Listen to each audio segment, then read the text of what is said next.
Hello everybody and welcome to the Bond Bulletin. The film you are finally about to see is a passion project about the world of James Bond and being a fan in that world.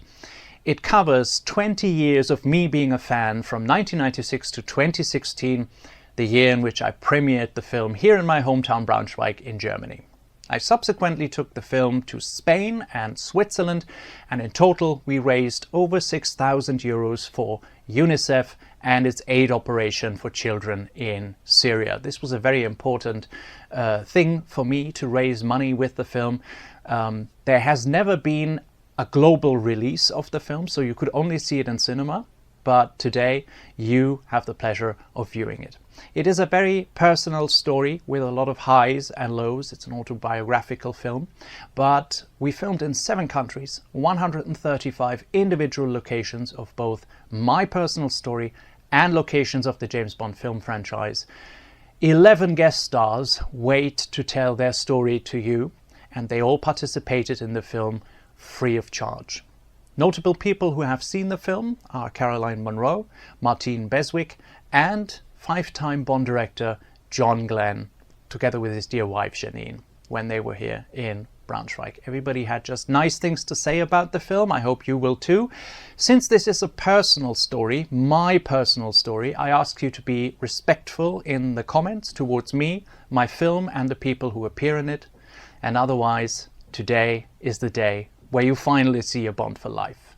I wish you a lot of fun and entertainment. Thank you for watching.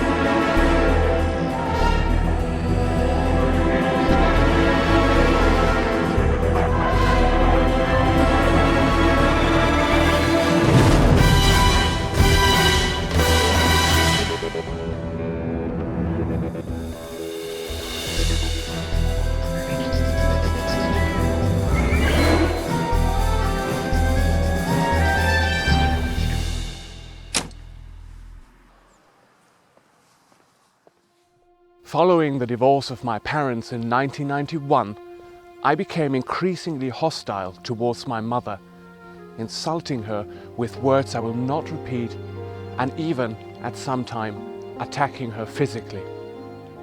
In 1993, she saw no other option than to send me to a privately funded home for boys in a very little town called Dornhahn, 100 kilometers southwest of Stuttgart. The name of the home is Haus Eichhorn, and it is located outside of the village in the beautiful and quiet countryside.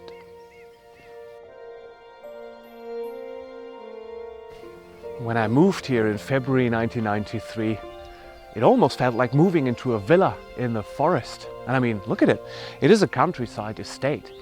And after the first few months of unbearable homesickness, which I remember very well, and also the initial problems I had to fit in, it was really the experiential education, which is of a very high standard here, that took my mind off things. And within 3 years, I learned so much, from how to kayak, to breathe fire, perfect my skiing, experience and appreciate nature through hikes in the Ötztal Alps, and of course how to train and ride horses, which is still one of my favorite hobbies.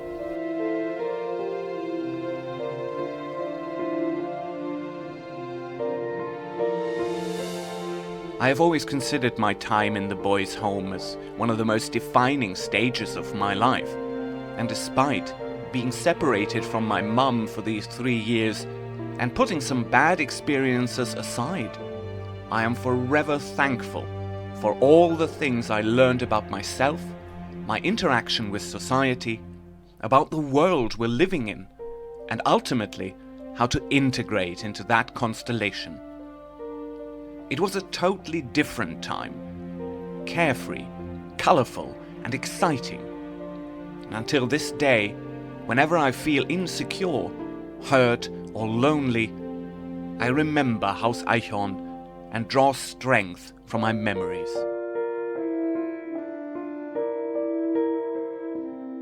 This little hill I'm walking on right now actually once belonged to the training grounds we used for training the horses during my time in Haus Eichhorn. And I remember it as being one of my favorite hobbies, because I loved interacting with the animals and seeing the countryside from the back of a horse, which was quite incredible. Also belonging to the training grounds and actually overlooking it is this hut, which has been here for over 20 years. Now, of course, it's a bit destroyed, but this is really stepping back into your own youth, because I remember it well. We did horse watch from here when the horses were out on the training grounds during nights in summer. And we had a little campfire here and we told ourselves stories, and in a sleeping bag. It was unusual. And now you're here and you remember all of that, and yeah, that's quite something. And here we are on my old walk to school that I had to do every day. It's a 3-kilometer walk from Haus Eichhorn in the back to the city of Dornhahn, which is a typical South German city, very small.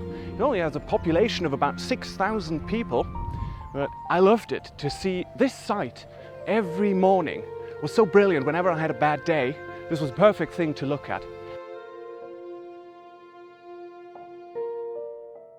From 1993 to 1996, I continued school right here at the John Bühler Secondary School in Dornhahn. And our classroom was right down there. And despite being only a mediocre pupil when it came to test results and overall performance, I took great joy in being an attention-seeking class clown that everybody loved. Something that was not permanently possible up in the boys' home, so I had to do it here in school. And some of my classmates from 20 years ago still have some fond memories of our time together. Ich kann mich gut an die jährlichen Theateraufführungen erinnern.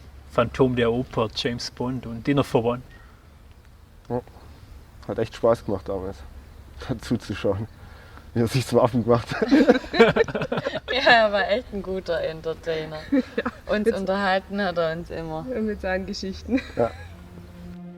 Going back in time, I gradually put together the many pieces of the puzzle that tells the story of how I became a James Bond fan. A story that would forever influence and change who I am.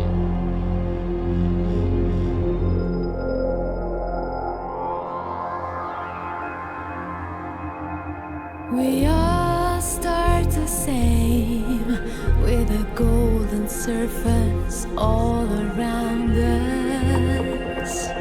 You're in the invisible game.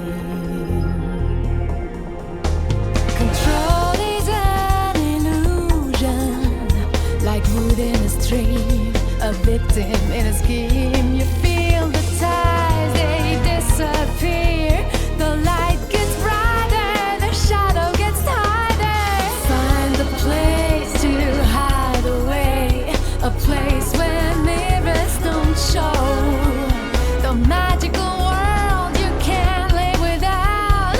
It's a bond for life. For life.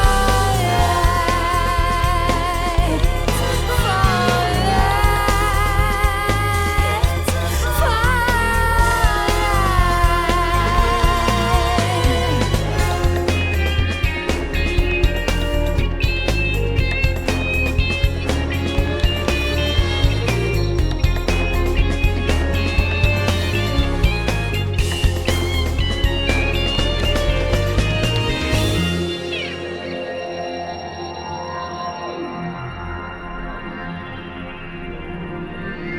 You know him like a friend, more than make-believe, others can't conceive. You feel the power, it makes you strong, it defines your way every day. Find the place to hide away, the place where mirrors don't show. The magical world you can't live without. It's a bond for life. For life. It's a bond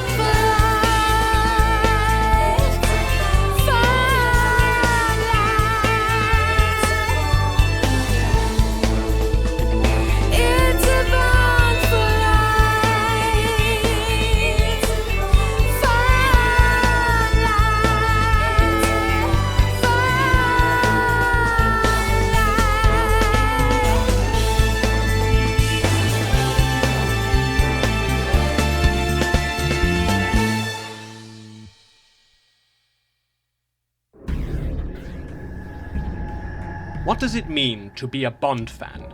And how do you become one? What defines a Bond fan? And how has the fictional character changed our lives? I am a Bond fan, and I'd like to take you on a very personal journey through my last 20 years with Agent 007 to explore the question of how James Bond has changed my life.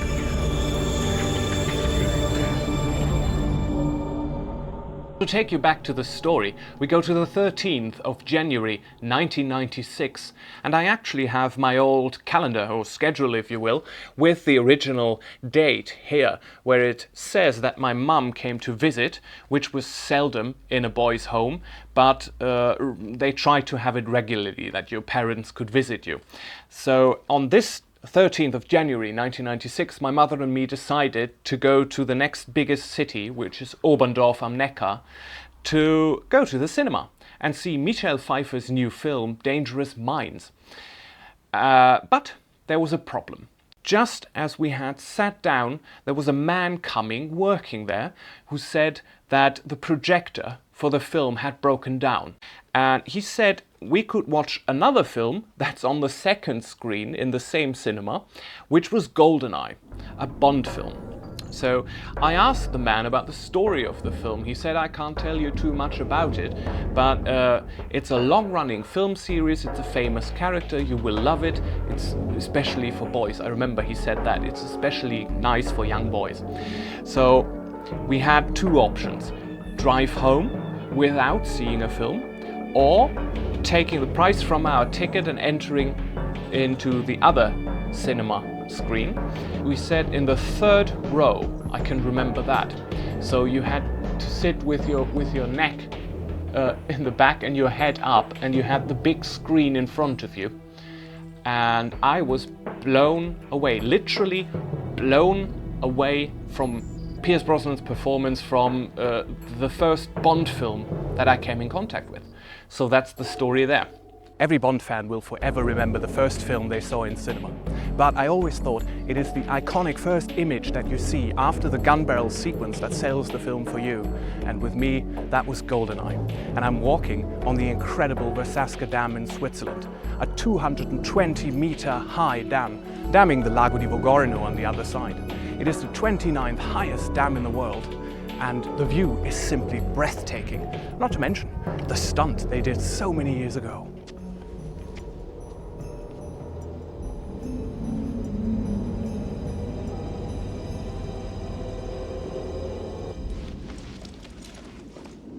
In the following days, everything in my world was centered around James Bond. I had seen this wonderful motion picture, GoldenEye. I was fascinated from James Bond, and I tried to find as much information about it as I could. Of course, newspapers, magazines were full of adverts surrounding the film. There was the Tina Turner CD that I bought, the single. Then I bought the soundtrack, listened through it, and that's when I really started to have a fable for movie soundtracks. And when I look again into my schedule from 1996, I see the 21st of January, which was a Sunday, where the boys' home planned an excursion. And we all could vote what to do, and we all voted cinema. Because I said there is a Bond film, you have to see it. It's perfect, it's wonderful entertainment, so we have to go there. So I saw it 2 times within a few days, and that would later continue with later films that Pierce Brosnan did.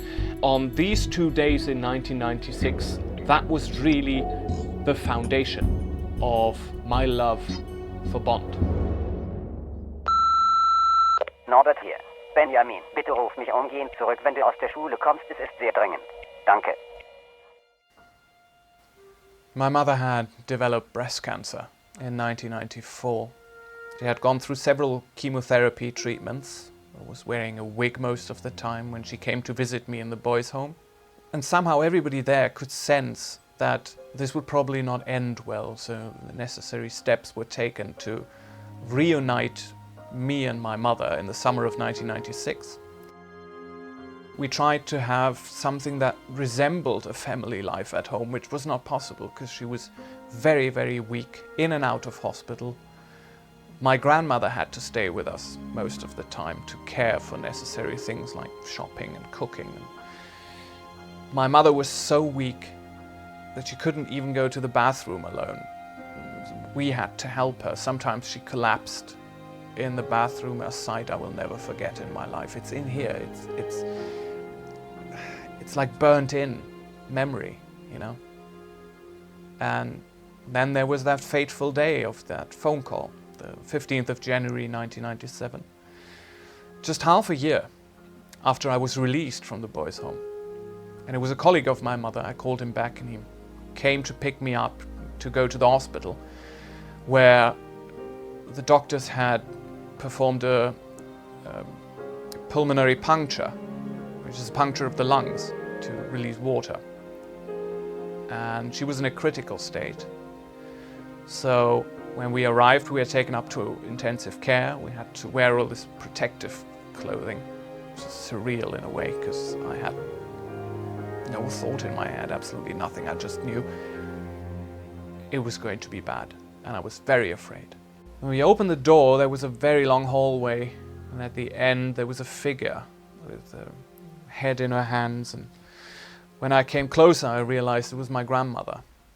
And she opened her arms and took me in her arms and just said, "She's gone." And then we were brought into the room. My mother was lying on the bed with her chin bandaged up because it kept dropping down. And I sat next to her and took her hand, and everything around us faded. I was 15 at the time. And upon arrival home, my head was absolutely blank. There was nothing going through my head because you couldn't begin a thought and you couldn't end a thought. And there were so many in the upcoming days until you realized that your whole world had just collapsed and there was nothing left but emptiness and pain.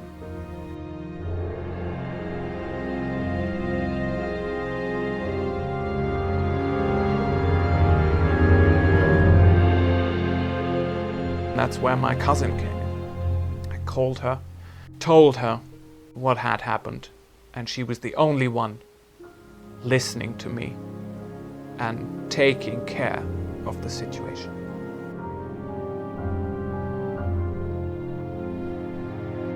In der Familie wollte keiner Benjamin aufnehmen.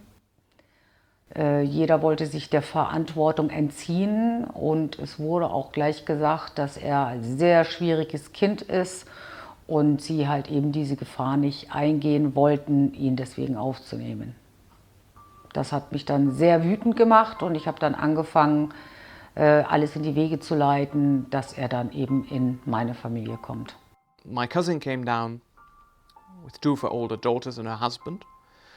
And we packed up all of Mum's things and the furniture, and all of my things and my furniture.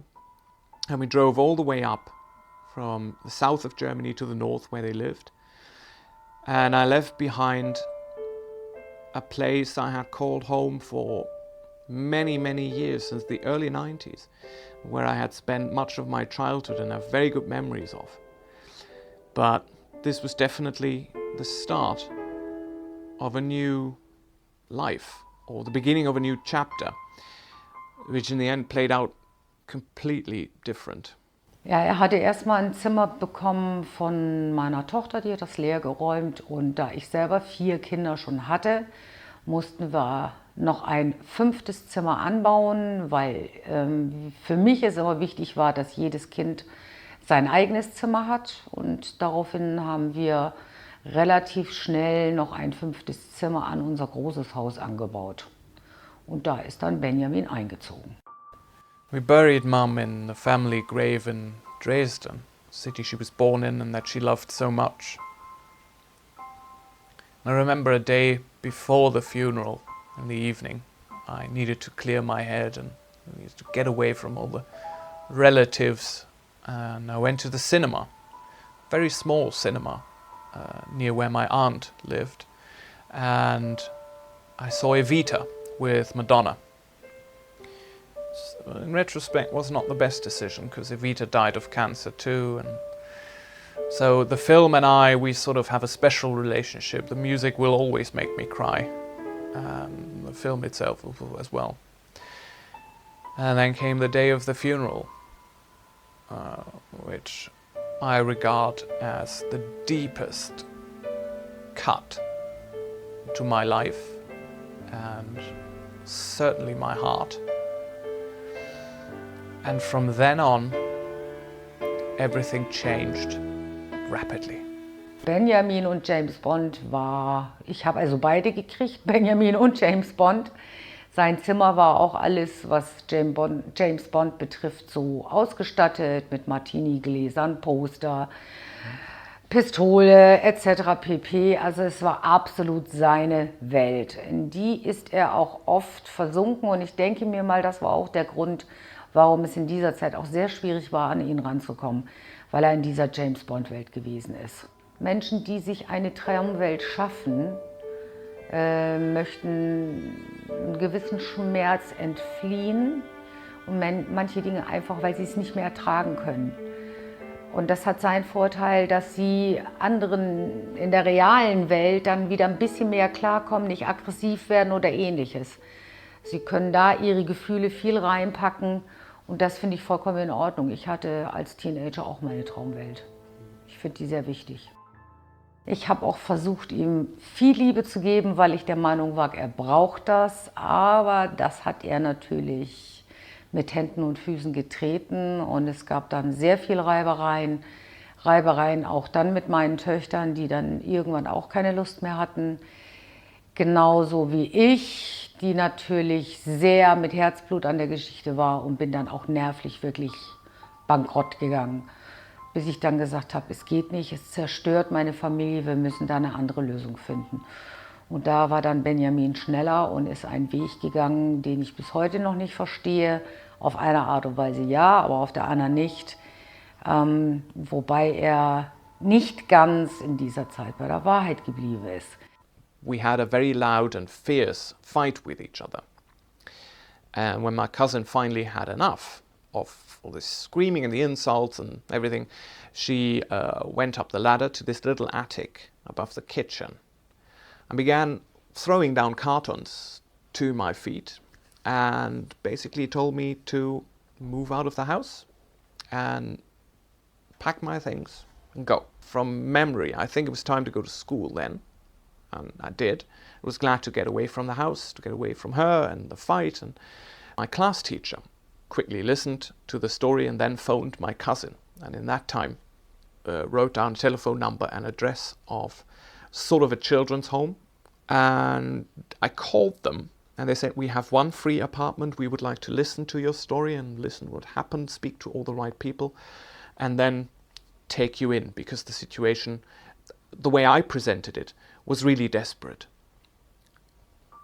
I was homeless for a day. That's how I put the situation. Of course, it was not like that. It was a warning shot by my cousin, a very severe warning shot to wake me up, which did not happen.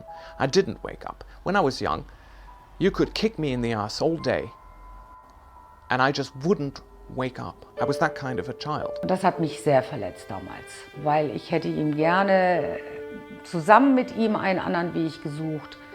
Nicht, dass er das Gefühl bekommt, er wird von uns nicht mehr gemocht.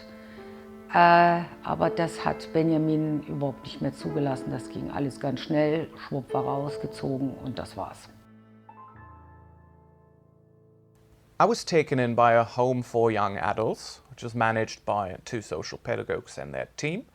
And they had a house with 5 apartments. Every young adult got his or her own apartment to learn to stand on their own 2 feet, which meant keep your apartment clean, do your own shopping, do your own laundry, all in a controlled environment. You had somebody to talk to, you had these experienced educational workers who helped you along, in a way.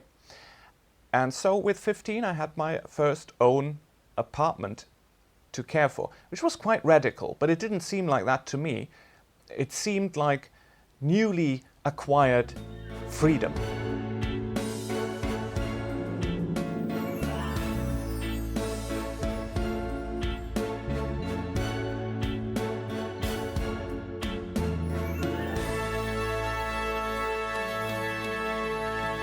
Everything I could find was pinned somewhere. Of course, it was too much and looked ridiculous in a way. It was totally overpowering. But this newly acquired space you had for yourself had a severe downside, because I felt caught in between two worlds, the real world outside and my Bond dream world, as my cousin described. I felt insecure and lonely and isolated most of the time. Of course I had friends, not many but a few, but it was time for professional help. I needed a therapist, first of all because I was still in mourning over my mum's death and everything had happened so fast on the timeline that it was just too much to cope with. But in December 1997 there was the new Bond film, Tomorrow Never Dies, my second Bond film, and the second Bond film of Pierce Brosnan, which turned everything around again. Suddenly, Bond was there for me. Bond. You know the rest.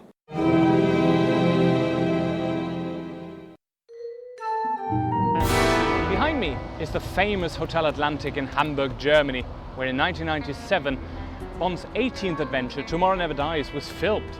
And I still have the photographs given to me by the hotel staff when I first visited. Probably the most fabulous photo of all is Pierce Brosnan himself, not a stuntman, climbing the roof with an attached ladder from the Atlantic suite.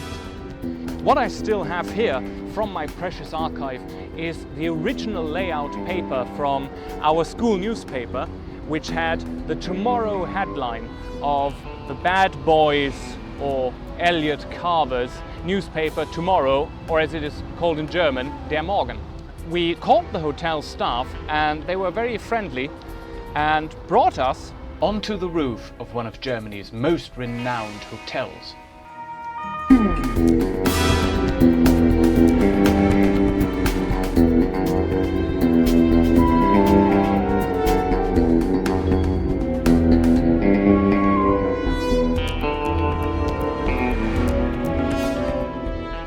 It's a very beautiful hotel, and when you come in, you are soaked in the history, and you have many famous people staying there. You name them all, they all stayed here, and so that's already one thing that I think puts us apart from all the other hotels, especially from all the modern hotels. The Atlantic Suite was always the number 2, but we still had famous people staying here.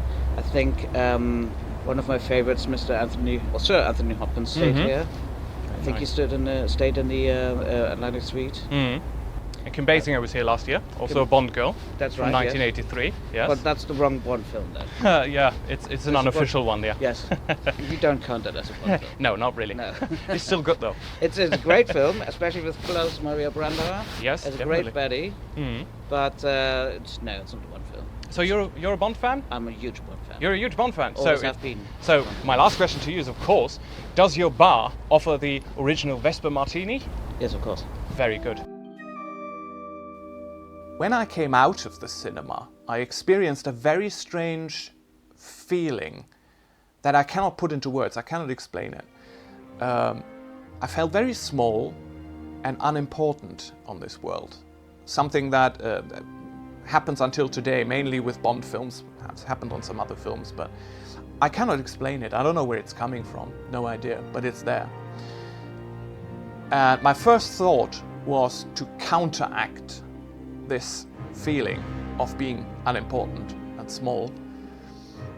And I thought of ways how to do this. And the only thing I could think of was do your own film.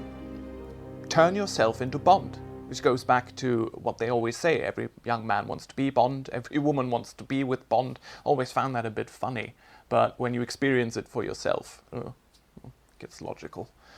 And that's how we came up with the idea to make a fan film in this home for young adults, because I spoke to everybody and wanted everybody on board as cast members and crew members.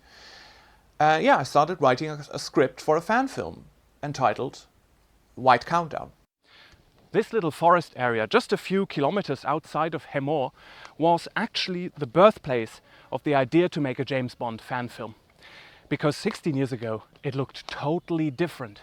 It was a rugged area with mud and sand. Now, nature has taken back control.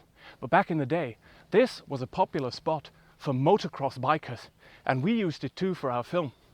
And what I saw reminded me of the opening sequence of Tomorrow Never Dies.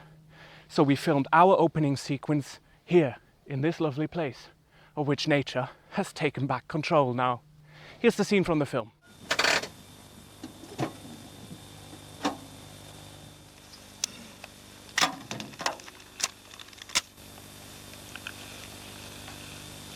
And on this forest road, a little bit farther down from the plateau, we filmed my favorite scene of White Countdown with a Volkswagen Iltis military jeep speeding through a muddy puddle.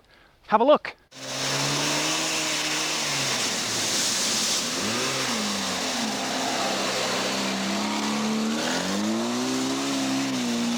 The plot of my film was, of course, absolutely ridiculous, borrowing a lot of elements from the Bond series, mainly from the new film Tomorrow Never Dies. And my evil villain was Russian drug lord Valentin Kovalyov, who used his worldwide drug operations to distract police and secret services, while he was secretly acquiring a nuclear device from a German nuclear physicist to threaten major cities in the whole world, which is basically the plot of Diamonds Are Forever. But okay, I was 16, so forgive me.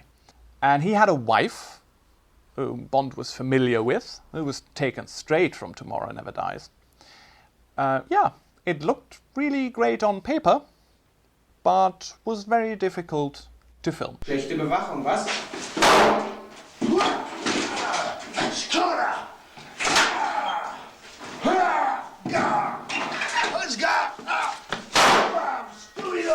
Another scene of our film involved Bond rummaging through the hotel room of the villain's wife.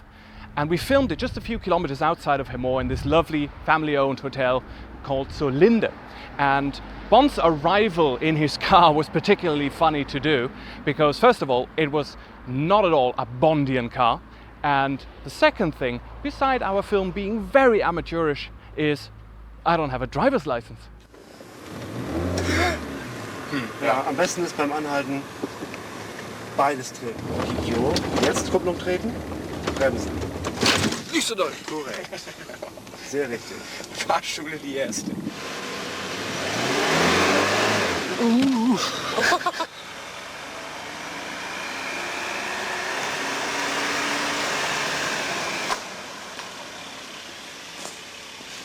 Over the course of 24 Bond films, James Bond has stayed in many hotels. And that's why I wanted a hotel for my film as well. And after he was finished rummaging through the hotel room here, we filmed a fist fight, which was incredibly funny to do, because we rolled around on the floor, we threw punches, one of us banged against the door, and then we continued the fight around the corner.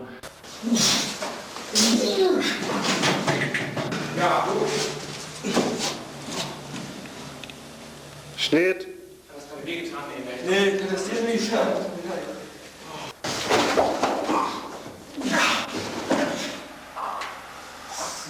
It was about 45 minutes in the final cut. We never finished the film, and only one copy survived. And I have several scenes on my computer, but in video CD quality. Nothing of that is HD, which is kind of sad. But you have to look at the technology we had back then. It was a handheld camera with these big VHS-C cassettes. So today everything is a lot easier with our camera equipment. And back then it was hell to edit. And we edited the film by pressing record and pause on the VCR the video camera was attached to. So it's not really good editing work. Because I always loved the winter locations used in the Bond films, I picked the city of Kitzbühel in Austria for my film. It was unknown to me at the time that Kitzbühel had also left its mark on Bond creator Ian Fleming. To further explore this link between him and me, I went back in time to my own youth, back to the place that I admired so much when I was young.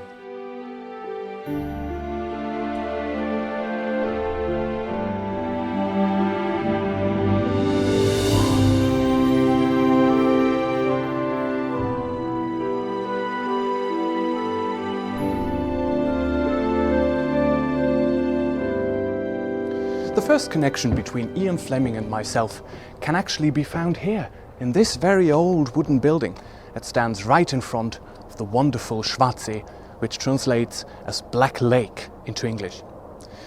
Ian Fleming used to swim here very early in the morning before he climbed up to the magnificent Kitzbühler Horn at dawn.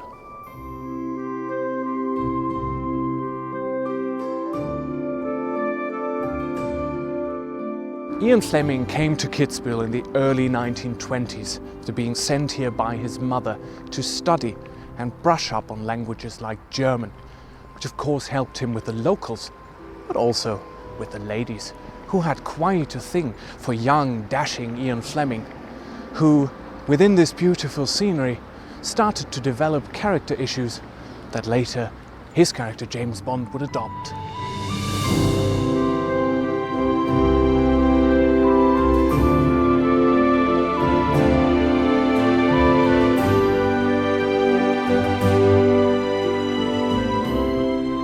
During his time in Kitzbühel, Ian Fleming often felt sorry for himself, and he experienced episodes of black melancholy, which made him climb up here to 2,000 meters height at the Kitzbühler Horn to get away from it all and to think about his future and what he will be doing for the rest of his life.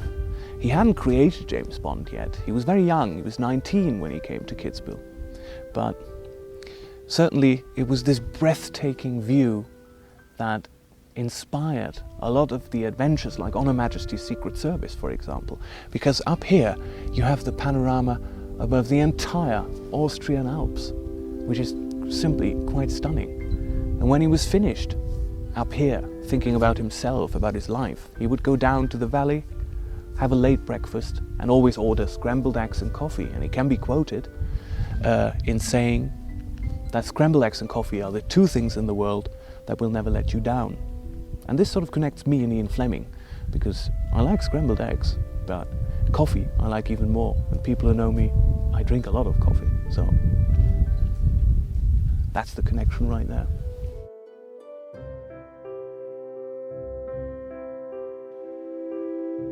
Ian Fleming was very young, and he had not gained professional experience or maturity. But here in Kitzbühel, he could be himself. He could do what he wanted. He could learn to ski, he could climb the mountains, and go after the ladies.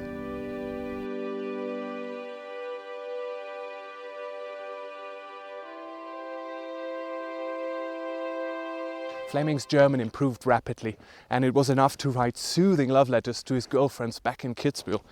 And in one letter, which I would like to take the opportunity to translate to you, he writes in perfect German, "You know that I am a bit jealous of your friends because they spend more time with you than I can. But I know I can't keep you in a cage like a bird." And he finishes the letter with, "I kiss you everywhere and I hold you till you squeak." The postscriptum is probably typical Ian Fleming, in which he writes, "This letter is ridiculous." It was at Kitzbühel where Fleming's cult of personal toughness really began. He was not a tough man, quite the opposite. He was hypersensitive, lacked confidence, had a high sense of risk and danger, and found temptation irresistible.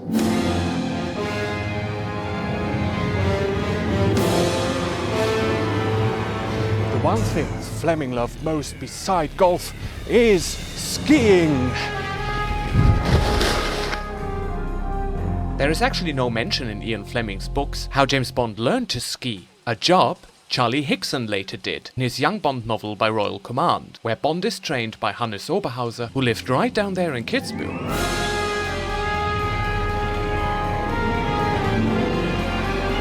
I actually ski since I was 2 years old, so I'm not new to the sport.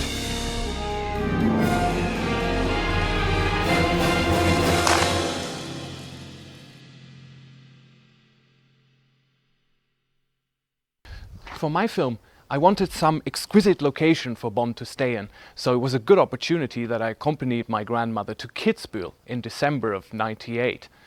And we stayed in that lovely family-owned hotel, which is the Reiter Wirt in Reit by Kitzbühel. We stayed on the first floor in room number 5, which has now been converted into a suite. And in the film, Bond enters the hotel via the balcony. Here's the scene from the film.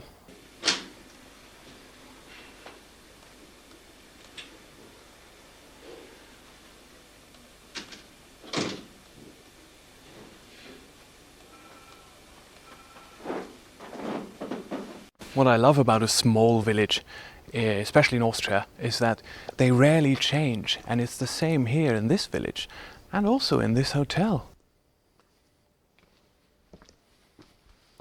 And 16 years ago I walked through this door as James Bond for my own film. So let's go inside and see if they still remember me. And the last time I was here, I introduced myself as Bond James Bond. And my company had reserved a room with this lovely lady, owner of a family hotel in Reit by Kitzbühel, not actually in Kitzbühel. And here is the scene from 16 years ago. Guten Abend. Mein Name ist Bond, James Bond. Meine Agentur hat ein Zimmer für mich reserviert. Ja, davon? Das wäre Zimmer Nummer 5, erster Stock links, bitteschön. Ja. Ich hoffe, Sie fühlen sich wohl bei uns. Ja. Momentan haben wir sehr gute Pistenverhältnisse, wunderschönen Schnee. Ich hoffe, Sie haben schöne Tage bei uns. Ja, werde ich bestimmt haben. Danke sehr. Do you remember the scene we filmed 16 years ago? Yes. Yes. And we were both looking younger then, but one of us is still looking radiant and beautiful, and it is not me. I'm in 2,000 meters height on the Kitzbühel Horn. This is where I filmed my fan film White Countdown in 1998 amidst the magnificent Austrian Alps. It was all filmed on hand camera, which was very difficult because it is always shaky camera footage that you produce. But this, right here, is the original spot where I did one of my stunts. I do all the stunts myself. Have a look. Isn't that a beauty? And the camera, I can show you, was placed right here, very near to, let me show you. It goes all the way down. That camera could have easily fallen off. And here is the scene from White Countdown that I filmed in 1998.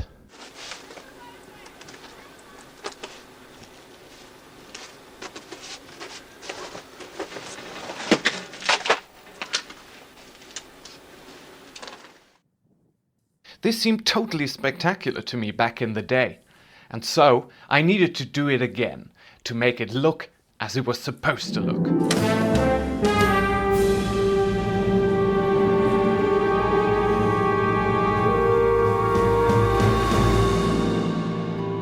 No, that's just for show. Here the second scene was filmed right under the ORF antenna. And I asked 2 tourists that actually spoke German to help me. One to hold the camera and one to play my contact man, the man who gives Bond his information in Austria. And it was very funny because it was such a weird situation for us all. But it was a very, very short scene and I loved doing it because this is such an exquisite location to film in. And of course it is very, very Bondian.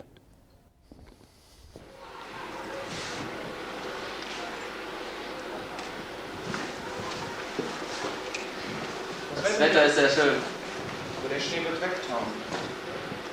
Danke sehr. Meine Informationen? Alles drin. Danke sehr. Danke. Tschüss. Dankeschön.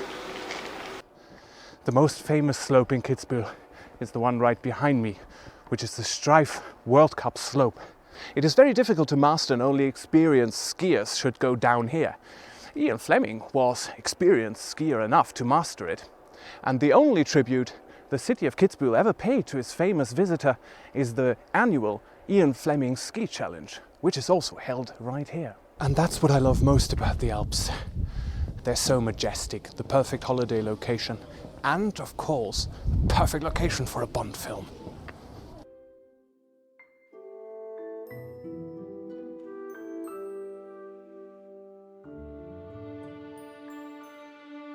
Just before I left Kitzbühel, there was still one place I had not yet discovered.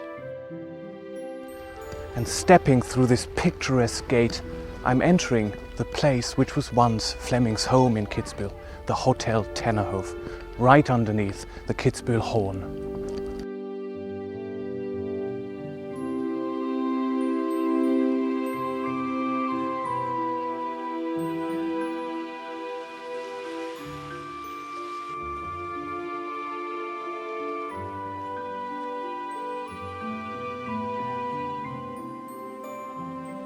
And after a busy day on the slopes of Kitzbühel, Ian Fleming would sit down here at the lovely bar of the Hotel Tennerhof, where he stayed during his time in Kitzbühel.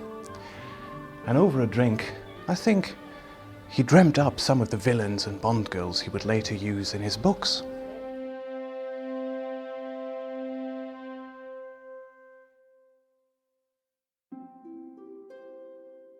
Coming back to Kitzbühel after all these years is of course a very emotional experience for me, but to see it so beautiful in the snow really makes you relax and calm down from the hectic life you have back at home.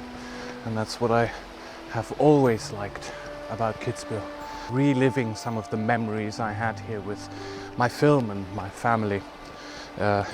It's like a holiday for the soul, really. And that's what makes this place so special for me.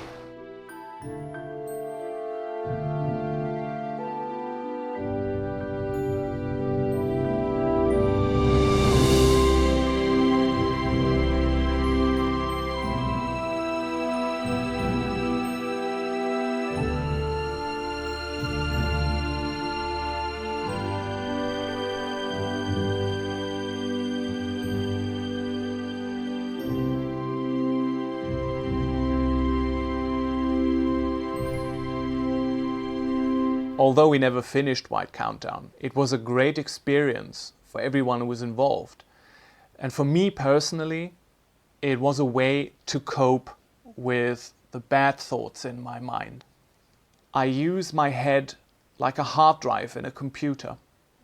When there are bad sectors up here, I try to overwrite them with new memories.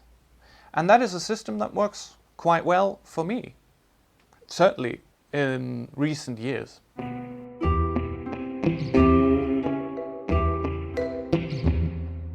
In August 2000 I finished my school education and military service was knocking at the door, which was compulsory at that time for young men.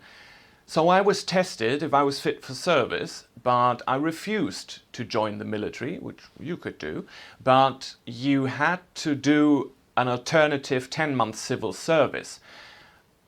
Problem was, in the area where I lived, there weren't many places where you could do that without traveling big distances. So I decided to move from where I lived between Cuxhaven and Stade to Braunschweig, which was convenient because I had a friend living there and we were working together on a fan club of a very famous pop group at that time. And he helped me to find an apartment, and I moved here in April 2001 and started my civil service in, I think it was September, shortly after the September 11 attacks in New York, which left all of us very, very much shaken. I did my service at the Augustinum, which is a senior citizens' residence. I don't like the word retirement home because the word home just feels odd. And in my 10 months of service there, I learned a lot about caring for old people, working with them and for them, how to perform in a team of experts who sort of trained you and could give you a lot of information about this job that at one stage I really wanted to take up as a profession.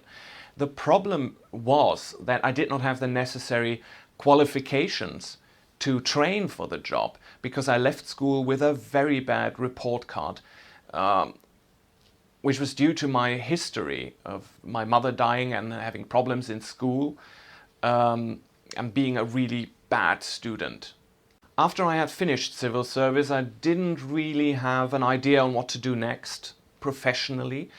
So I was really glad when, in a nice turn of events, the Augustiner management asked me if I would like to join the technical department, because they were looking for staff at that time, in spring of 2002. And I was introduced to the head of the technical department, Mr. Allen. And yeah, he took me in, which was really great. And I'm not a person who can work with tools a lot, but I learned under him, and that was really great. Yeah, we're going back to 2002, where Benjamin started in the place where I worked. Of course, he was in a different department before that. One of the women came up, her name was Mrs. Mack. She turned around and said, would he be able to work in my department, which was no problem. We were low on men anyway and on manpower. He moved into our place, fit in quite no problem with the other blokes. Yeah, from then onwards, from 2002 to the present day, we've been great friends. He comes round all the while. Got me into sort of like this Bond thing as well, and into poker, which we just can't miss. After giving me a Christmas present with like a big poker box, which started all the poker thing that we played, which was on a very, very regular basis, once a month you can say, where Benjamin was always coming around playing poker, having a great laugh with other friends we knew. Benjamin's come so attached, I say to me and Frauke, we always say he's a part of the family. He is a part of the family and always will be. When he was in the workshop, if it was there, if it was at work or if it was at home, Benny was always game for a laugh. You could always have a great laugh with him. Keith and his family, they're just so wonderfully warm, open and genuine people who were so kind to accept me into their family. Something that was hard to accept at first when you don't have parents anymore. You don't want to be a bother to anyone. You don't want to be the lonely child who had problems in his life and needs a bit of extra attention. But it's history you cannot leave behind, and you just have to deal with it at some point and be thankful that there are people like the Allen family who occasionally take care of you, who help you in a lot of things, and whom you just can be friends with. And that's a great thing, and I treasure that. And having such great people around you as your friends is part of the reason why I stayed so long. I mean, I've been here since 14 years, which is the longest I ever stayed in any city in Germany. And I'm really, genuinely happy here. I feel that I have arrived somewhere, that I have settled down, and Braunschweig is just a great city to live and work in. I changed my job after I resigned, and now I'm a self-employed English teacher, and I have students across the city from very young to not very old, but grown-ups. And it's a job I really love to do because it has so many facets, and something different is happening every day. And what I love about Braunschweig is there is so much you can do here. It's such a cultural city. It has a rich history dating back to the 9th century and went through the Middle Ages, was destroyed in the Second World War, and now it's just a very, very beautiful place. I think everybody should have best friends, the kind of people that really listen to you and be there for you in tough times. Not only do they give you stability, they are also a very important cornerstone of your inward peace. I just sometimes think that my Bond craziness gets a little bit on their nerves. Nervig ist das Ganze nicht. Eher ist es interessant, weil ich vorher noch nichts mit James Bond am Hut hatte Habe dadurch auch sehr viele nette und interessante Menschen kennengelernt. Es ist natürlich spannend, auch Dinge im Kino dann zu sehen, die gedreht wurden, als ich zum Beispiel noch gar nicht auf der Welt war. Oder zumindest noch nicht so ganz.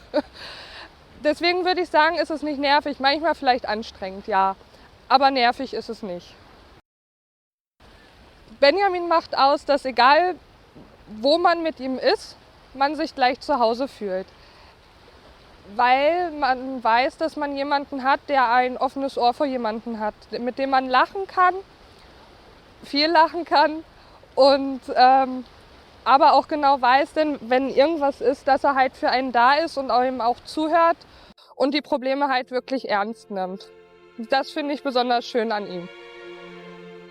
We met because we have found out he had produced his own album of James Bond song cover versions in 2007, and we have seen some James Bond fan forum where he posted the news, and that album was named License to Thrill.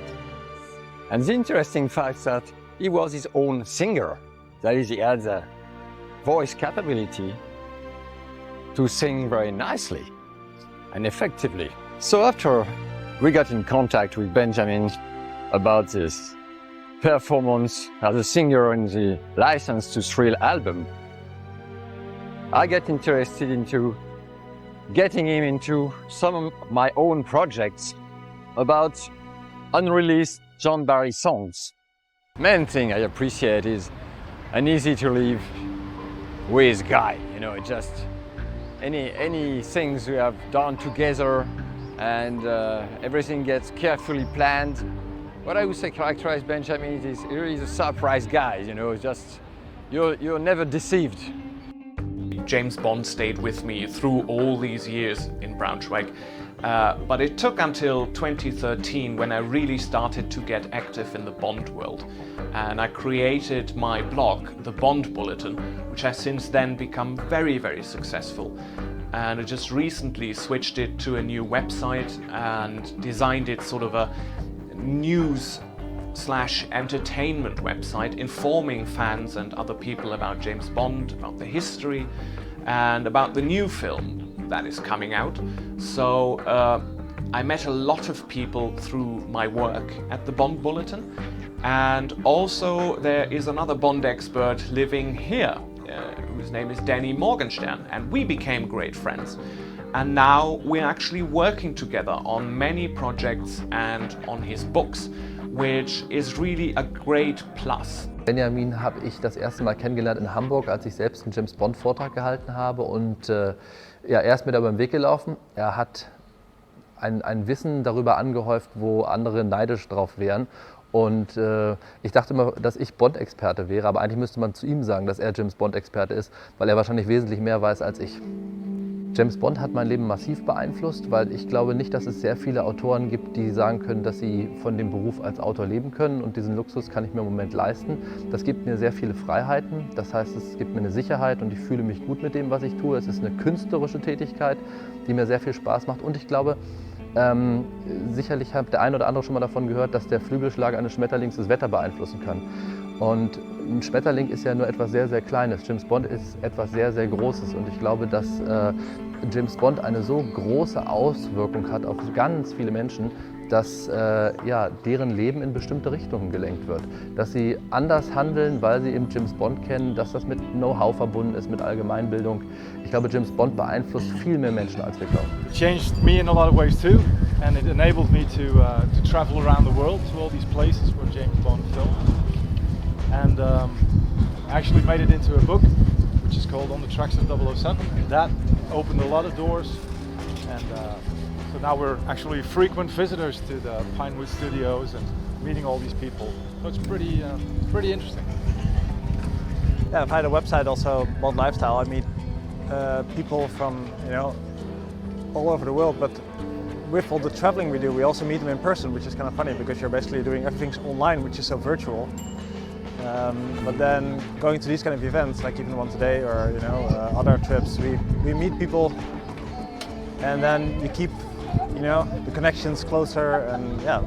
At the end of the day, so I just have time to eat and I fall asleep, or I have to write articles until very late at night with a few vodka martinis on the side.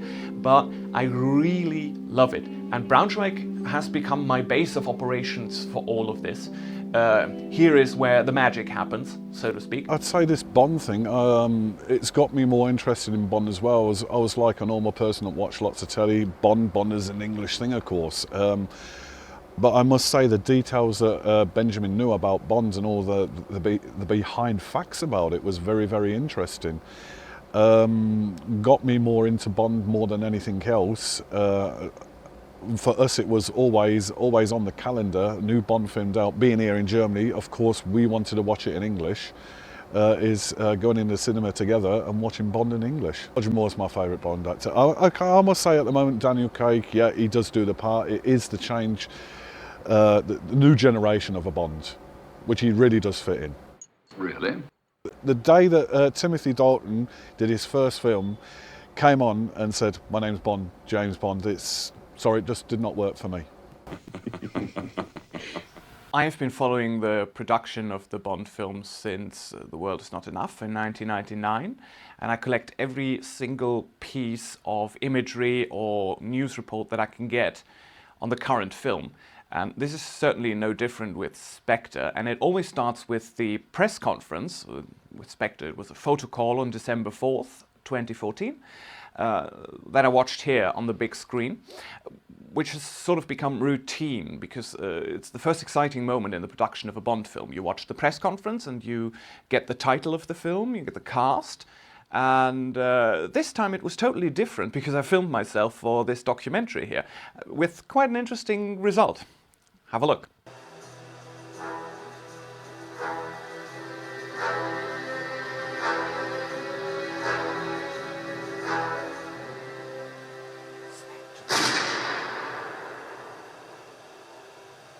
I never reacted like that to previous Bond title announcements. With SPECTRE, it is different because just these few letters are so iconic to Bond fans and experts, because SPECTRE is the old terror organization from the 1960s Bond films starring Sean Connery.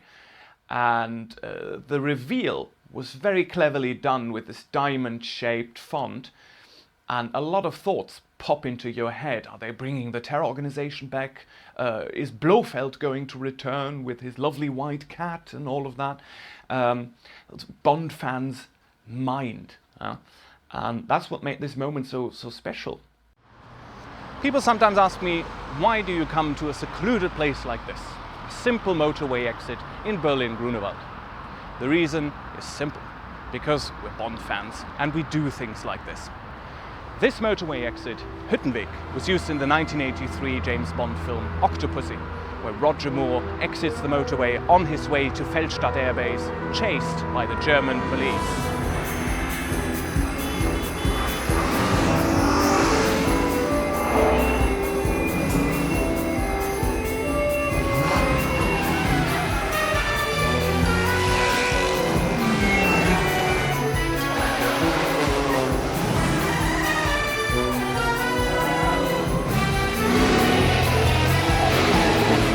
The good thing about traveling to these locations is, of course, you can walk in the wonderful nature and you can learn something about the history of these places where the Bond film was made over 30 years ago.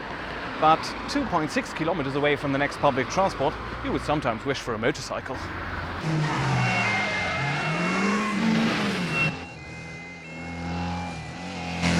I love to travel, and in recent years I have been to many locations that are somehow connected to the world of James Bond. But as a self-employed English teacher, I'm of course bound to the regular school holidays, and it's sometimes hard to steal yourself away from your students. Still, sometimes I do it. And I think you can probably guess what my favorite holiday location spot is. Exactly.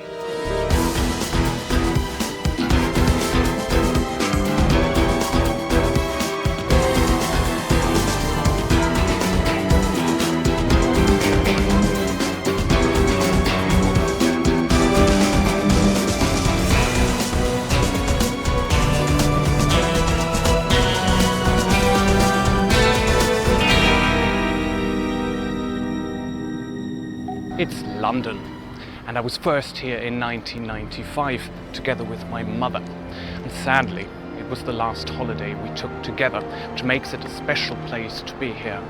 And there's always something to explore. It's the perfect place for me. I just love it, and I'm going to show you a bit of it.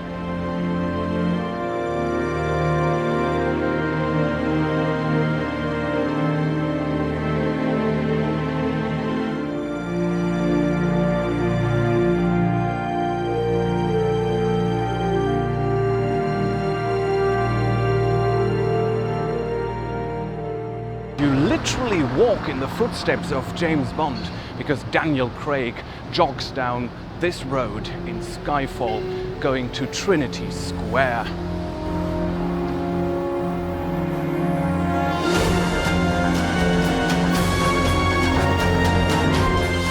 I found Trinity Square and I was suddenly filming Skyfall here, and it was a great experience because it was the first time that I met the producers, Barbara and Michael. For a Bond fan, this is amazing, right? And here we are again. Or Somerset House in the middle of London that doubled for St. Petersburg in GoldenEye. College of Arms in the middle of London near St. Paul's Cathedral, where in 1969 On Her Majesty's Secret Service with George Lazenby was filmed. Bond drives in here to the courtyard and assumes his identity as Sir Hilary Bray to go after Blofeld. And Sir Hilary Bray, he's the sable basilisk of the college, has replied to Gumball suggesting that he should meet de Beauchamp in person. You might remember the scene where Pierce Brosnan comes down with the Q-boat right here and splashes clamping policemen over here. And it's perfect for a walk, and you don't even need a map, because sometimes you just have to relax.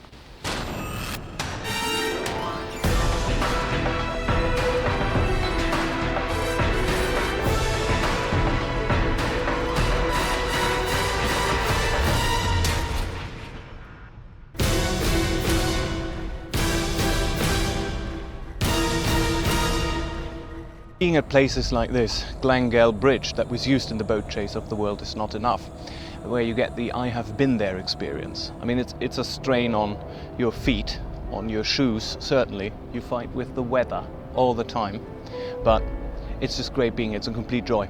Finding these locations, discovering them, and seeing where Bond history was actually made.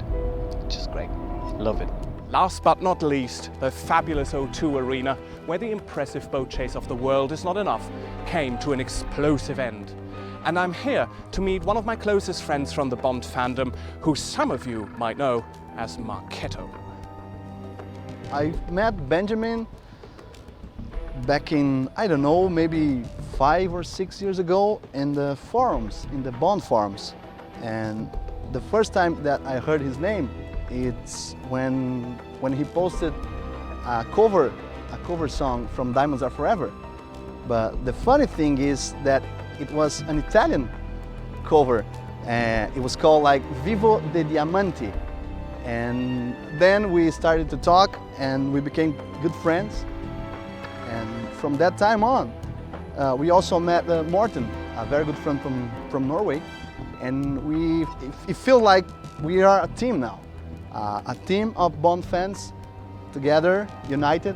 When I first saw a James Bond film, GoldenEye, in 1995, I felt that the opening of the film, when I saw the first 3 minutes of the film, the opening sequence, I felt that it was something extraordinary, something that I'd never seen before. I think the great thing about Bond for me is that the Bond films really introduced me to a film world, to different kind of films. And I started working with marketing and distribution of films. And I think that's because of James Bond. I became a fan in 1997 when GoldenEye for N64 was released. The World Is Not Enough, it was the first Bond movie that I watched in a cinema. I was, I don't remember, but maybe a 14-year-old guy. It stayed 7 days in my local cinema, and I went every single day to watch the movie. I could have given you the world. The world is not enough. Foolish sentiment. Family motto. Bond to me that time, it was something that I never imagined how it could grow on me like what happened. Being here is great. It's really amazing. It's an iconic location for all the Bond movies, and also it's a great spot in London to visit. So it's really nice to be here, and that's it. Hi boys. Hold on. Aren't you Derek Lyons from Octopussy? Yes, why is he taking photographs? Oh, okay, hi. We're location visiting. Oh, right, okay. Would you have time a moment to speak about Bond? Absolutely, one of my favourite subjects. Wow, it would be great. Come Yeah, on. okay, fine, thank you. There we go. I got in the business when I was a young boy, when I was 18 actually, and my father knew a lot of the stuntmen. Yeah. And a lot of the people in the Bond films, like Nosher and Dinny Powell, obviously Gary Powell being one of the sons. And so I got in that way really. I had a bit of talent, which is great, but I ended up working on 4 Bond movies, which included View to a Kill, Octopussy, Living Daylights, where I was an MI6 agent, and then GoldenEye as Casino guest, which was wonderful to be involved with. So I worked on 4 Bond movies, and View to a Kill was really good to work on. We actually worked at the 007 stage at Pinewood Studios, where they did the big tank, water tank, which is Zoran's kind of mine, And then we had to wear a wetsuit beneath our boiler suit. The water was kind of warm, but it had like wood and bits of nails, and it was quite, you could have got hurt here. I was with a stunt team, it was getting really cold, and I said to Nosher Powell, Dinny's brother, and Dinny was there as well, I'm sure. I said, I'm cold. He said, what you do, Derek, is you pee. No so way. you have to pee in your suit, yeah, Really? and then it warms everything up, yeah. That's what most divers do, they pee in this suit, yeah.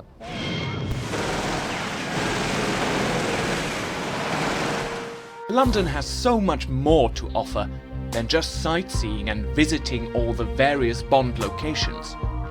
In recent years, it has also become a place where I can meet with other Bond enthusiasts.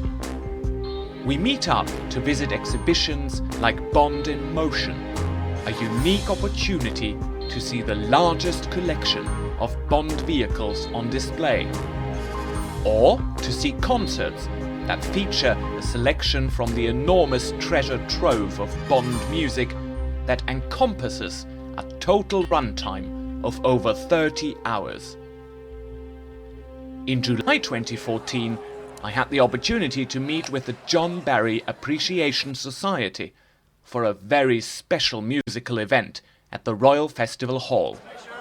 Film composer David Arnold's concert debut.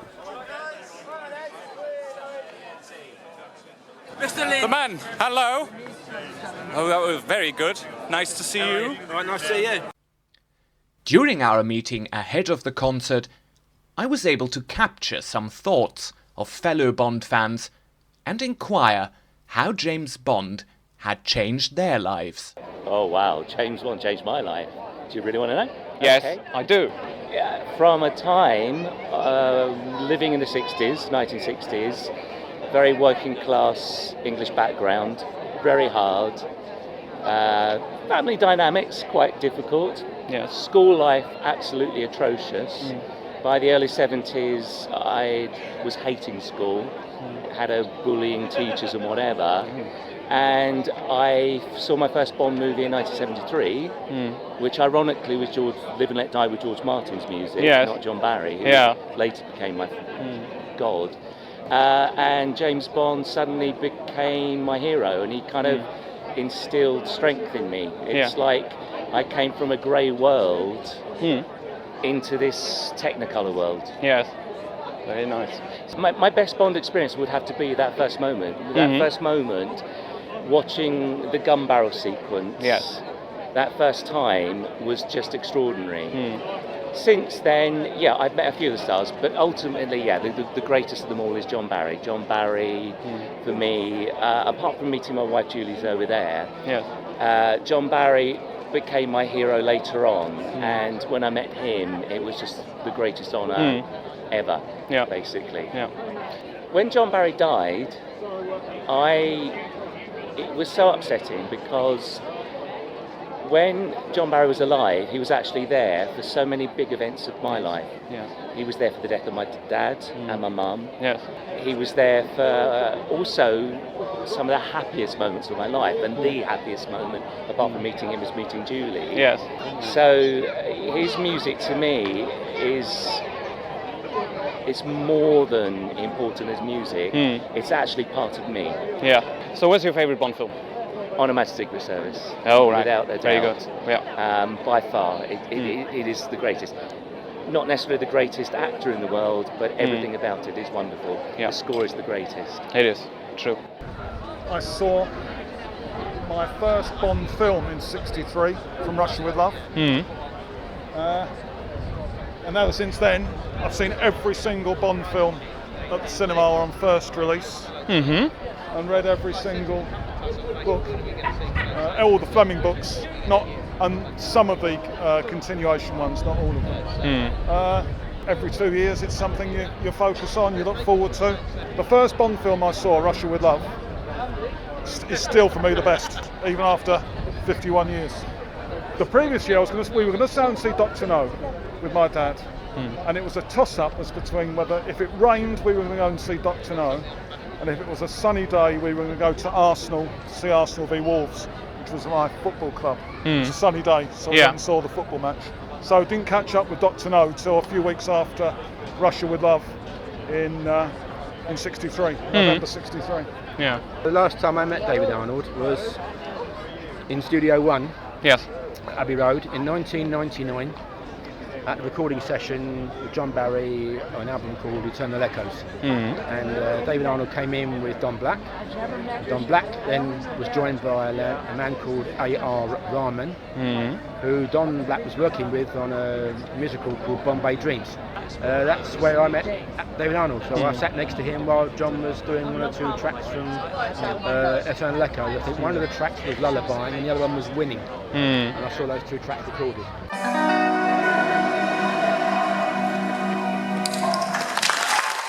But is writing the music for a James Bond film just a job like any other? Or did it actually leave an influence on the lives of its creators? A question only five-time Bond composer David Arnold could answer. Watching You Only Live Twice when I was 8 years old and being sort of stunned by the sound of that music, you know, and by the lyricism of the song, and by the way that he married, John Barry, you know, married image to music.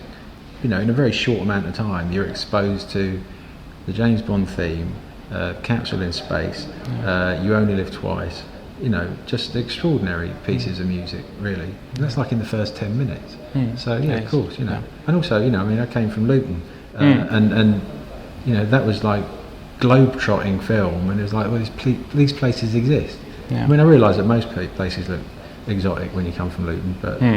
Beside many phenomenal musical scores, there were also iconic title songs like Goldfinger or Thunderball that characterise the Bond franchise until today, and which are recognised by millions of people in the world. Famed lyricist Don Black, who wrote 6 of these Bond title songs, had a specific person to thank for changing his life. John Barry changed my life when he said the sentence, "Do you fancy having a go at Thunderball?" And that was many in the 60s, and from then on I joined the Bond family, and it is life-changing because Bond is everywhere in the world, and they're great songs to write. You know, they're a very special kind of assignment, and I love working with the Broccoli family. The whole thing's been a bit of a dream. It is incredible how very likely it is to run into a famous person when you're in London, by visiting one of the many theatre plays, for instance. In 2013, I saw Dame Judi Dench and Ben Whishaw in a play called Peter and Alice, after which I was lucky enough to meet Ben Whishaw in person and take what is now known as a selfie with him. He was so nice and took a lot of time for his fans. Ben was the very first actor from the Bond family that I actually met in person. This first moment is one of those you never forget, and coming back to your hotel, you will most definitely go to sleep with a big fat smile on your face. During a visit to London in July 2014, I took the opportunity to interview a man whose commitment I have admired since many years, and we recorded our interview at a very special place, which was only there that summer, the Bond Bench. A hand-painted bench, which is only here for the summer of 2014. After that, it will be auctioned for charity. So we took this opportunity to do this interview. And I would like to ask you, how has James Bond changed your life? Oh, it has been a lot of part of my life, because I'm a Bond fan, as you told, since nearly 40 years, since 1977. And it made a big bang in 79 when I was on holiday in England, and then I saw Moonraker at the Odeon Leicester Square, and from that point, I got a passion. How old were you there? 79, I have been 17. Okay. Would you say that that's something like a lifeline, Bond, that guided you in some way or influenced? It influenced my life, because I've done a lot. For example, I've been to a premiere in 2002. Die Another Day, I've been at the premiere at the Albert Hall, Royal Albert Hall, or have been to the premiere of Skyfall. I didn't get the ticket, but I've been outside and have been on very different places, on the Pinewood Studios. So it's always a big point, big line in my life. What is the best personal meeting you had with somebody, and you had a lot? Who was your first? My first big meeting was 1993. It was a convention of a former German James Bond club, and there have been Guy Hamilton and Desmond Llewellyn. For that it was the first time, but I met Desmond Llewellyn later, 1998 also, at the premiere of the James Bond exhibition in Hildesheim. And for that it was a great honor for me to go with him through the exhibition for the German TV stations. I was catching up to meeting people from the Bond world myself, especially actress Nikki van der Zyl, famous for being the voice of the Bond girls, whom I first met at a screening of From Russia with Love in my hometown Braunschweig. In a very short time, we became close friends, and I learned a lot about German-born Nikki when I visited an exhibition about her family in Berlin.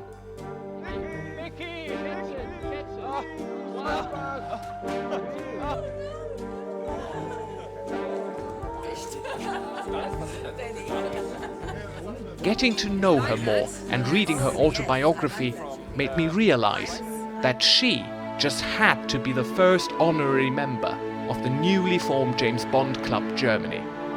An honor we bestowed on her in September 2014 when she attended a screening of Goldfinger, again in my hometown Braunschweig. This immense pride of being able to present the honorary membership certificate to this wonderful human being, who I am fortunate enough to call a friend, was a mesmerizing moment in my life with James Bond. I was even more honored when Nikki accepted my challenge to recreate the most iconic scene in Bond history, for which she lent her voice over 50 years ago. I'm not supposed to be here either. I take it you're not. Are you alone? What are you doing here? Looking for shells? No, I'm just looking. Underneath the mango tree, me honey and me, we watch for the moon. Underneath the mango tree, me honey and me, make bululu soon. La la la la la la la la la. Underneath the mango tree, me honey and me make bululu soon. Underneath the mango tree. Who's that? It's all right. I'm not supposed to be here either. I take it you're not. What are you doing here? Looking for shells? No, I'm just looking. The scene you just saw was, of course, the legendary scene between James Bond and Honey Ryder, played by Ursula Andress, from the very first Bond film Dr. No. But the voice you hear on screen is not really Ursula Andress' voice. It was Nikki van der Zyl's voice. How did that come about? How did you end up, or how did your voice end up in Dr. No? Okay, I tell you. I was taught how to do post-synchronization. And there are two types of post-synchronization. There's one which goes from English into English, so that if the English actress's voice isn't good enough, you can synchronize it. That's one way of synchronizing. But there's also the post-synchronization of foreign films, where the person is speaking in a different language, and it has to be translated into English, and then you have to do the lip synchronization. So with Dr. No, I was already quite competent now in doing post-synchronization because I learned it. And when the producers of Dr. No, they came to the firm where I was working, when we did a lot of films, they asked the man there in charge who was the best person to do the voice of Ursula Andress, and he recommended me. And that's how I came to do the audition for Dr. No, and then they took me. So obviously they must have thought I was good enough. I put a black widow spider underneath his mosquito net. A female, and they're the worst. It took him a whole week to die. Was Ursula Andress's voice not good enough? It was not sexy enough. It was a very deep and quite a hard voice. She's Swiss German, and it was a bit too hard. They wanted more sexy, more soft, more gentle. And also the other thing was they wanted to sell the film in America. And they thought maybe that the voice, Ursula Andress's voice, wasn't suitable for that. And so I did Ursula's voice. Yeah, but then they obviously liked my voice because they asked me to change it for several different characters. Yes, they did. And you almost became a Bond girl yourself. I did. On From Russia With Love, right? Yeah, I did, almost, yes. Okay. There was a telephone call one day, and they said, Nikki, we'd like you to do a film test in Pinewood, and we are sending you a limousine. Oh. Right. Nice. So I didn't know when, where, or how, but anyway, I'm waiting for this limousine, and it never turned up. It never turned up? No. Many, many years later, this was the 60s we're talking about. Yes.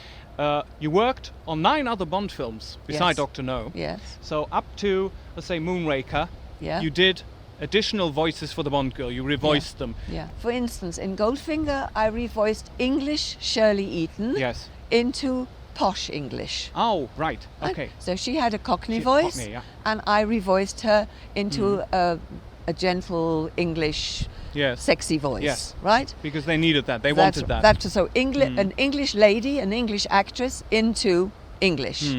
I'm beginning to like you, Mr. Bond. Oh, call me James. More than anyone I've met in a long time, James. Ursula, Swiss German into English. Claudine Auger in Thunderball. French into English, and so on and so forth. And a lot of the Bond girls had accents. But again, Eunice Gayson in Dr. No and in From Russia With Love, I revoiced. An English posh, but she was a bit putu. That was exactly the opposite to Shirley Eaton, who had the Cockney accent. Then Eunice Gayson had the very upper class one, which was a little bit too upper class. So we made her a little bit lower class, but still sexy. You always dress this way for golf? I changed into something more comfortable. Oh, I hope I did the right thing. Well, you did the right thing, but you picked the wrong moment. You're back in the Bond world. You have always been in the Bond world in some kind, but now, since 2012, 2013, you have become quite the star in Germany, haven't you? Well, thanks to our friends and fans in Germany, yes. And it's very rewarding, because at the end of one's life, it's nice to be acknowledged.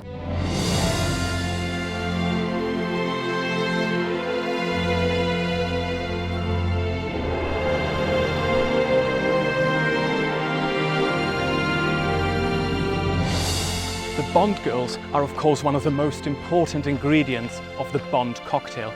And I have come here to this legendary chateau near Paris to meet one of the Bond girls who filmed Moonraker here together with Sir Roger Moore over 30 years ago. Welcome to Vaux-le-Vicomte. One of the actresses who filmed Moonraker here with Roger Moore was Béatrice Libert. But how does it feel for her to return to almost the exact spot where filming took place 37 years ago? Ah, my dear Bond. This is Mademoiselle Daladier and La Signorina del Matteo. Ladies, I'll see you at lunch. C'était beaucoup d'émotions, et beaucoup le cœur qui battait parce que je n'y étais pas revenue depuis 30 ans, depuis le tournage du film. Voilà. Comment c'était de travailler avec Roger Moore? Un vrai plaisir. Roger Moore était un grand monsieur, très humain avec les acteurs, très humain avec les gens qui l'entouraient. C'était vraiment un vrai plaisir. Il n'y avait pas Roger Moore, il n'y avait pas Béatrice Hibert, il y avait Roger Moore. Et c'était une cohésion. Tout était voilà, c'était vraiment une cohésion. On n'était pas dispersés. Voilà, c'était pas un film d'un côté les Américains, d'un autre côté les Français, les Anglais, c'était tous ensemble. Les fans qui me rencontrent, je pense qu'ils doivent quand même être heureux de me voir, parce que je fais partie un peu de leur vie. Depuis 30 ou 40 ans, on fait tout, les Bond girls, tout ce qui tourne autour de James Bond, on fait partie intégrante de la vie d'un fan. Maintenant, moi, quand je rencontre des fans sympathiques, il est vrai que ça me touche énormément. Voilà, ça m'apporte aussi beaucoup. Et je respecte énormément, c'est ce que je disais ce matin, j'ai beaucoup de respect pour les fans, parce que c'est grâce à vous, grâce à eux, que nous sommes encore là aujourd'hui.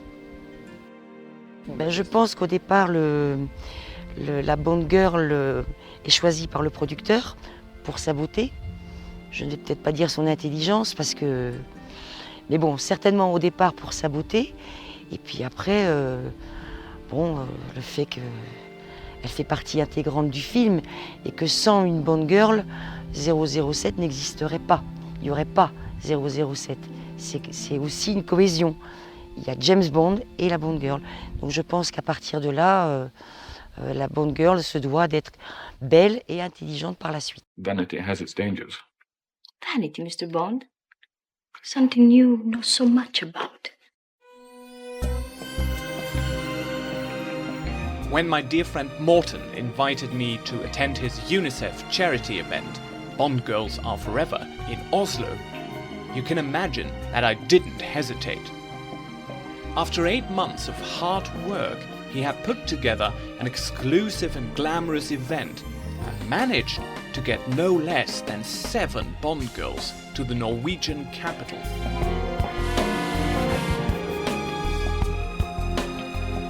If you have a moment, try to imagine my heartbeat when I came face to face with my all-time favorite of them all. Luciana Paluzzi? Yes. You have been in Thunderball? Yes. 50 years ago. Yes. Starring alongside Sean Connery? Did you say 50 or did you say 15? 50. It's 50. Does it feel like 15? No, it feels like yesterday. Really? Okay.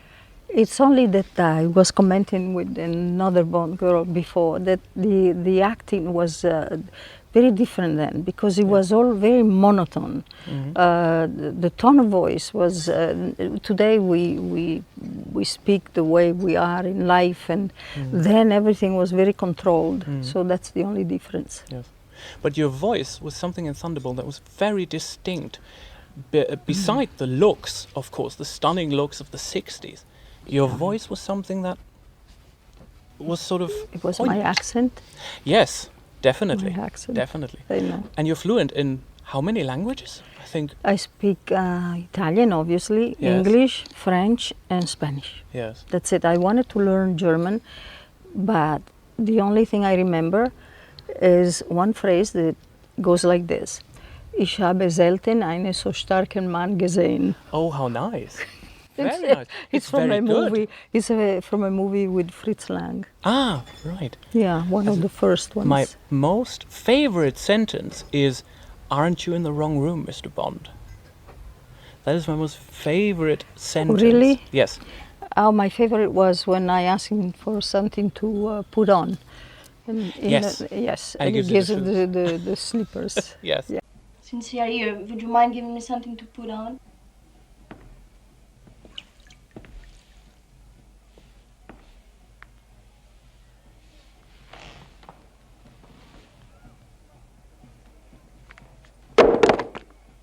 I wanted to learn Italian. Started recently. And? Well, you work through all the sections, restaurant, doctor. Yeah, right. And when you don't stay with the language, it's not going to stay with you. That's the problem. Of course. But I'll try very hard. Okay. I'll test you the next time I see you. Okay. Okay. That's an offer I'll take on. Okay. Luciana Paluzzi, mille grazie. Prego. Grazie Buonanotte. mille. Schlafen Sie gut. Schlafen Sie gut. I hope so. No, Yes, I will for you sure. Say, ich bin müde. Ich bin müde. Yes, I'm ich tired. bin müde. Yeah. We're going to sleep well tonight. I Good think. night. Yeah. Good night. Good night. In between the occasional Vesper Martini and stunning big band renditions of Bond theme songs, I was able to speak to Tonya Sotiropoulou, who had a small appearance in Skyfall opposite Daniel Craig. Although it was a small part, of course, I'm very grateful to be a part of this legacy and the Bond family. And as the years go by, I get to realize more and more how important being a part of this family is. The way it has changed things for me as an actor is that it opens a lot of doors. You get to be more noticed. But what I keep the most is the whole experience. And of course, having worked with Sam Mendes, who has always been one of my favorite directors. So coming from a country like Greece and starting as an actor in London and having, studied there and worked, to be given such an opportunity is something that I'm really grateful for. I'm very surprised because of the part, which was a small part. And especially in London, people do send me, and I understand how it feels to be a Bond fan. So I'm very good that, to a certain extent, I'm a representative of this legacy as well. Yes. Tell London I've made contact with the girl. Well, it's not what I'd call contact. I'll pass it through. You've seen I'm it. completely amazed by the continual adulation of Bond and of us. Yes. Really, I mean, it is. Every time I look and every time somebody comes up to me and I go, what? After 50 years? But then the other thing is, then I realize that of course it's a continuum. Yes, it is. It just continues. I mean, we're now on the 24th film. So, yeah. Are you still watching the Bond films? I did not like the first ones that Daniel Craig did because it was really hard for me to get behind him. But I did think Skyfall was a very good film. A really good film. As a film. As a film, yeah. As a film, so I kind of warmed a little bit to Daniel Craig. I thought the story was really good. We are allowed to say Bond girls. Absolutely. Now they turned it into ladies. You're no, fine with the term it's Bond rubbish. girl. It's rubbish. I mean, I'm sorry. You do not need to say Bond women because guess what? It doesn't matter. It's the same thing about when they talk about, well, how do you feel about being sort of used? I said, I'm sorry, I was not used. First of all, we were selected as powerful, strong, individual women. And look at us today. It's quite obvious that we were. It is. So why would I think any less of us? True. Sorry, I think we're bloody great. Oh, yes, you are. So, none of the actresses who ever starred in a Bond film need to shy away from the term Bond girl or be offended by it. It is a term that has entered popular culture, just like James Bond has. And to be a member of this elite club of talented actresses is both honor and legacy. Age doesn't matter. It never has.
Moving on from gorgeous Bond girls to the evil Bond villains, I have come to beautiful Switzerland, where you can find one of the most iconic filming locations in the history of the James Bond franchise.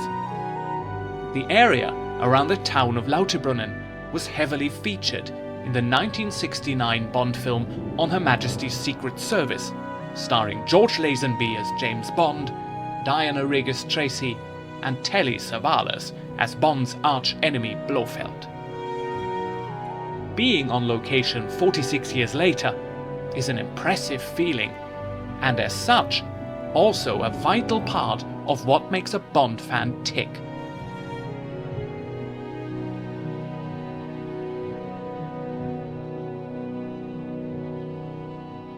To find out more about the filming in Switzerland, I am about to meet two very special Bond fans on what was once Ernst Stavro Blofeld's Alpine hideout. Located amidst the stunning Bernese Alps near Lauterbrunnen, its official name is Schildhorn, but most of us will know it simply as Piz Gloria.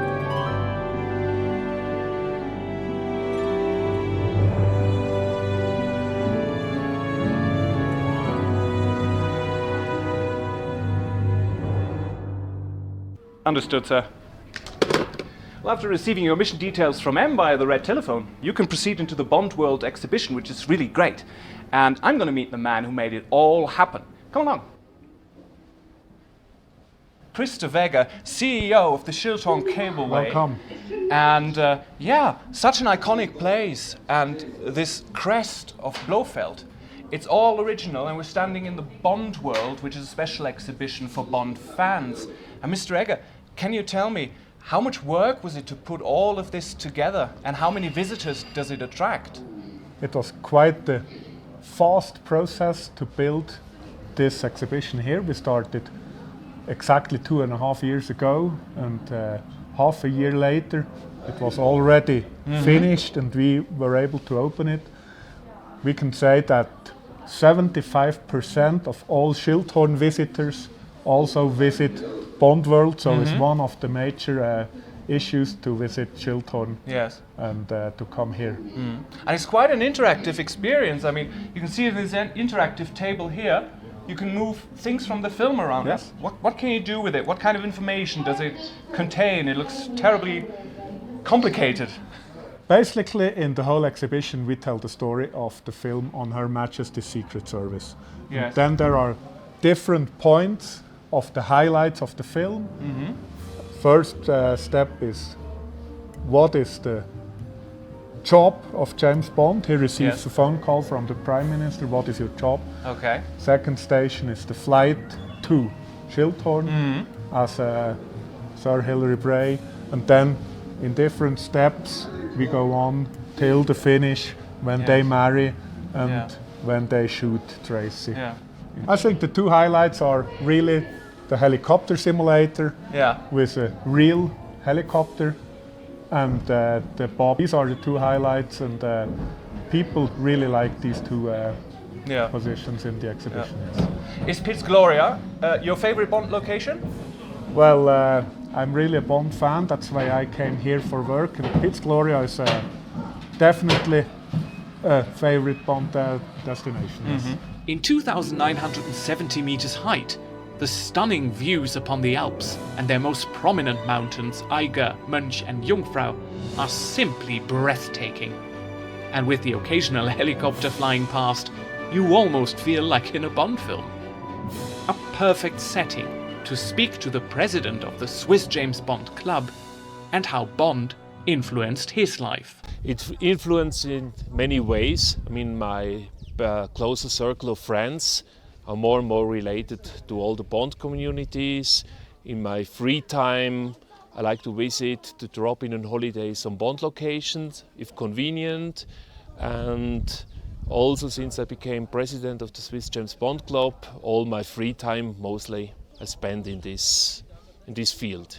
I became quite good friends of many national and international fans, and with personal meetings, and they invited me to their events, we invited him to our events, so it's quite exchange of information, growing friendships, and that makes it even more fun for all of us, I suppose.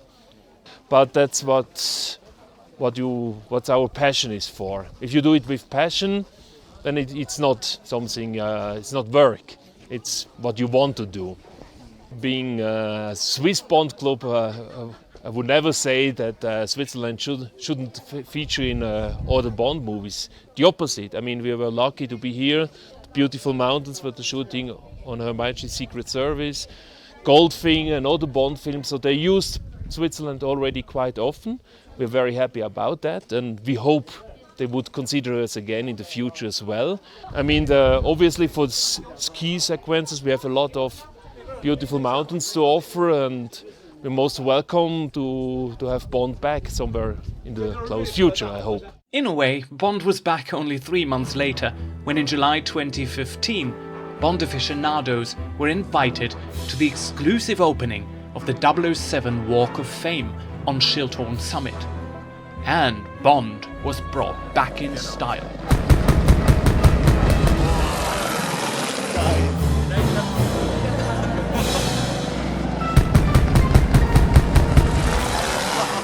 This exclusive gathering not only assembled over 300 Bond fans in one go, but also selected members of the cast and crew of On Her Majesty's Secret Service, including Mr. Bond himself, George Lazenby. And I must say, the Swiss really know how to put on a classy show.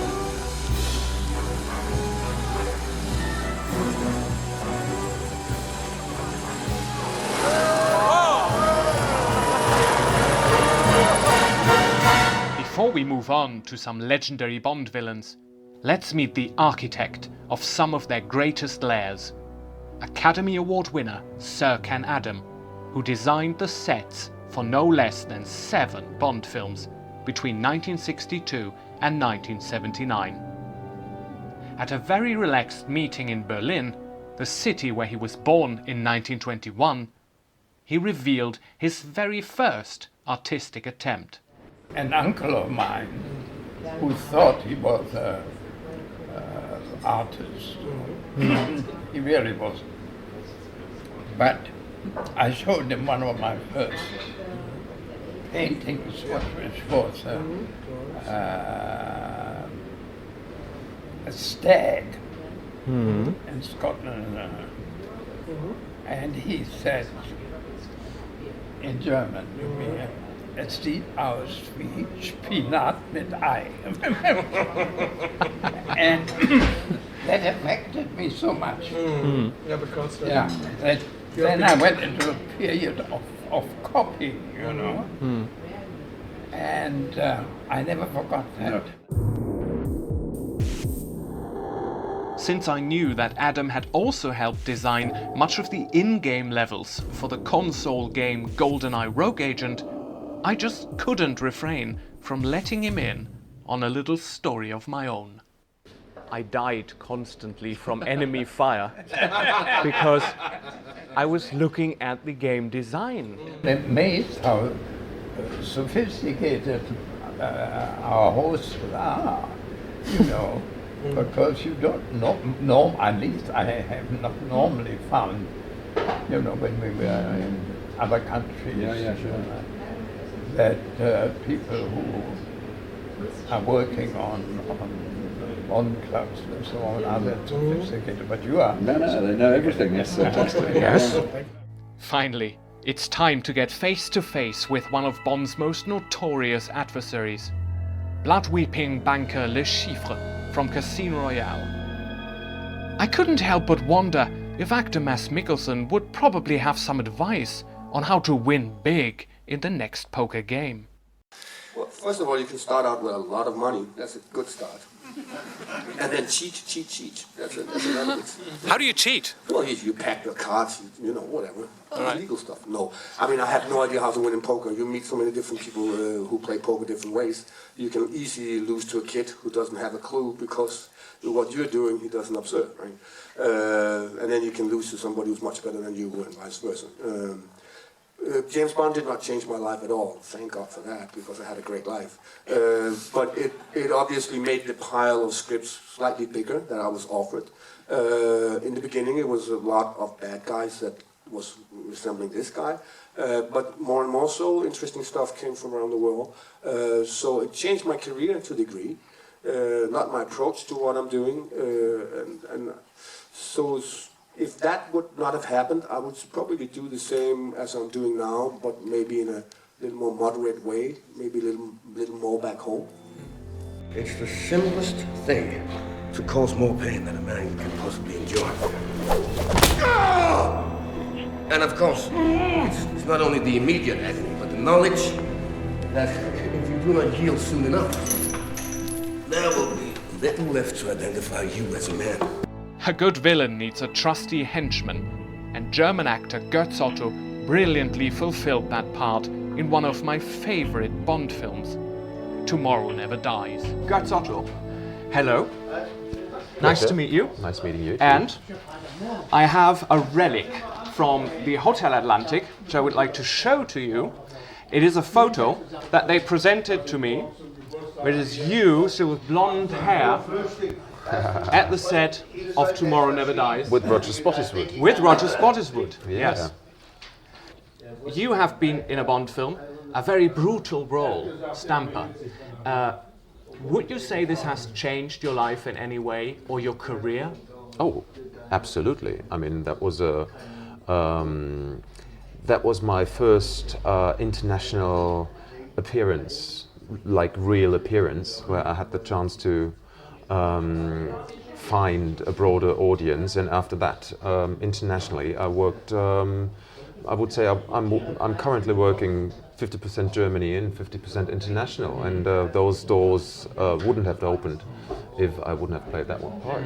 What did you say to Barbara Broccoli to get the role in Tomorrow Never Dies? Debbie McWilliams introduced me to Barbara Broccoli, and she was on the phone, and I just came from a German production that had very short cropped hair, almost bald-headed, and she was covering the phone, and she was looking at me, asking me, "So okay, you have 20 seconds to introduce yourself." And I went, 20 seconds?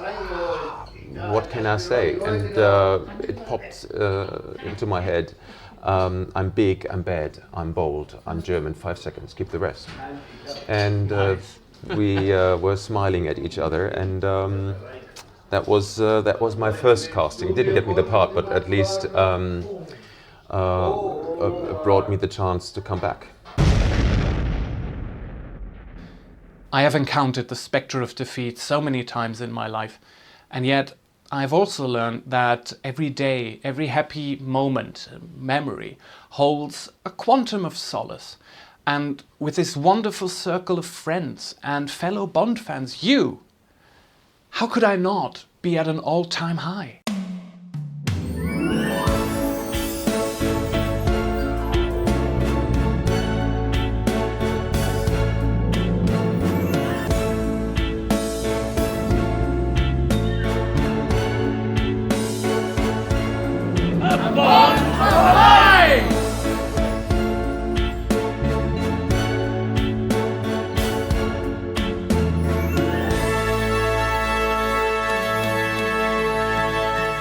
So as you see, the world of Bond fans is full of excitement and mystery.